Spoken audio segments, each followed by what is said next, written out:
ও মাই god! স্বামী নাসিরউদ্দিন ১ বছর ধরে কারাগারে বন্দী, আর এদিকে পরকীয়া করে কট খেয়েছেন তৌহিদ আফ্রিদির মা আসফিয়া উদ্দিন প্রিয়া। হ্যাঁ ভিউয়ার্স, শুনতে অবাক লাগলেও ঘটনা সত্য।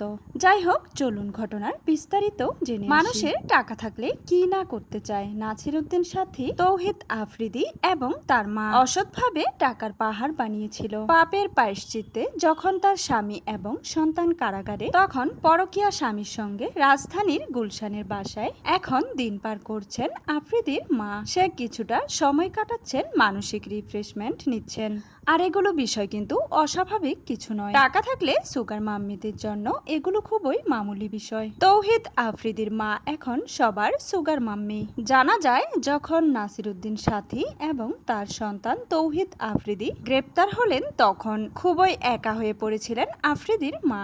আর সেই একাকিত্ব দূর করার জন্য কন্ট্রাক্টে একজন ছেলেকে ভাড়া করে নিজের বাসায় রেখেছেন সে। আর এই তথ্য আজ প্রকাশ্যে এনেছে বিশিষ্ট সাংবাদিক আমেরিকান প্রবাসী ইলিয়াস হোসাইন।